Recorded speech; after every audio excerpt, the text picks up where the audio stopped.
A gente, falando nesse sentido, tem a questão da bioeconomia, né? De avanços da ciência que mostram vários benefícios de frutos, de plantas que existem hoje no sistema, no bioma amazônico, por exemplo.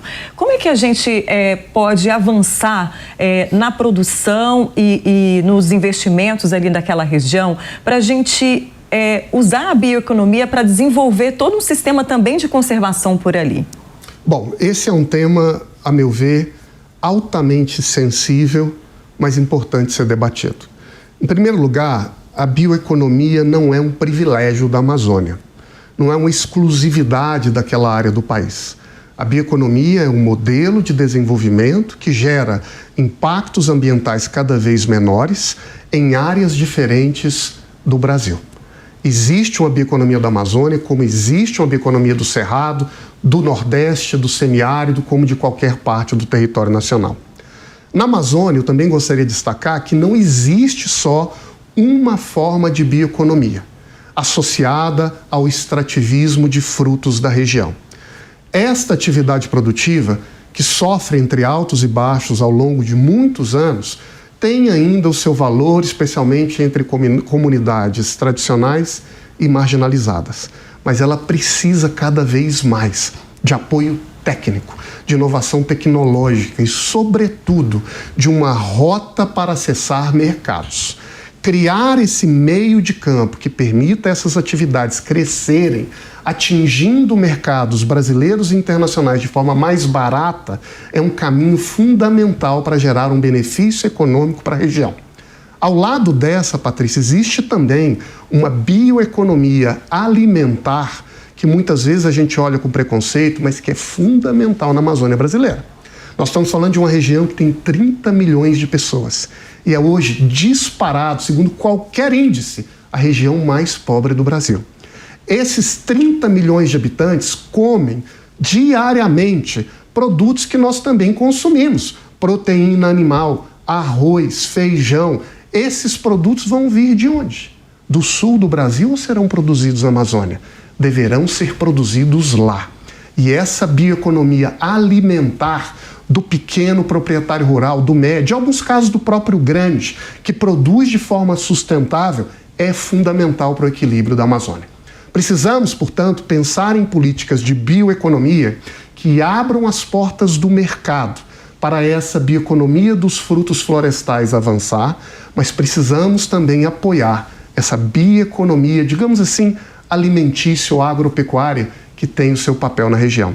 E fazer isso é fundamental, não apenas para a gente garantir um mínimo de dignidade para uma população hoje que sofre com a pobreza, com a miséria e com o crime organizado, mas também para assegurar a própria credibilidade da agenda ambiental na Amazônia brasileira. E como trazer essa segurança alimentar para essa região com esse apelo tão forte para a preservação ambiental? A pecuária mal vista naquela região, até porque ela é feita muitas vezes de forma ilegal, desmatamento, feito por grileiros, né? A gente tem essa questão do metano também. Então, uma região que precisa ser preservada e, ao mesmo tempo, atrai a essa segurança alimentar de outros produtos que não são oriundos ali da floresta amazônica, por exemplo. Eu acho que existe aqui, Patrícia, uma agenda do século XIX, uma agenda do século XX e uma agenda do século XXI. A agenda do século XIX é definir a propriedade e os títulos de terra. Grande parte da Amazônia ainda hoje convive na ilegalidade, em que a gente não sabe quem é dono do quê. Este não é um ambiente que apenas afeta o produtor de boa-fé, porque nós não sabemos distinguir quem é o grileiro criminoso, quem está ali há gerações tentando sobreviver, mas afeta a própria agenda ambiental, porque o Estado olha, identifica um certo crime acontecendo e não tem como puni-lo. A agenda do século XX é uma agenda de regularização ambiental. Nós demos passos no Brasil ao longo dos últimos anos, com o regime de declaração do CAR, com a aprovação do Código Florestal, mas a implementação desse regime ainda caminha a passos lentos no Brasil. Essa agenda depende daquela primeira, mas ela também precisa avançar na região. Essas duas agendas já vão nos oferecer uma grande oportunidade de tirar a Amazônia dessa zona cinzenta de ilegalidade em que apenas o criminoso floresce e trazê-la para dentro de casa, de uma governança legal que permita ao Estado organizar condições de apoio e também atrair o investimento privado. Quem é que vai colocar recurso e dinheiro em uma região que não há sequer uma legalidade sobre quem é dono do quê? A agenda do século XXI é em criar instrumentos para remunerar e financiar os serviços ambientais que a Amazônia presta de graça ao mundo, sempre celebrada como pulmão do planeta, embora seja relativamente neutra em carbono, como um grande providenciador de biodiversidade ímpar, mas pelo qual ninguém está disposto a pagar.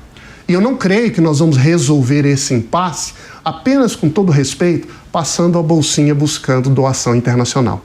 Nós vamos resolver esse impasse criando mercados sustentáveis, que permita à Amazônia trabalhar, produzir e se remunerar com o seu esforço. Mas um mercado bem ordenado é aquele que vai premiar o mérito do trabalho e da produção, mas também reconhecer o diferencial de qualidade de quem faz isso em um ambiente profundamente preservado, como é a realidade da região.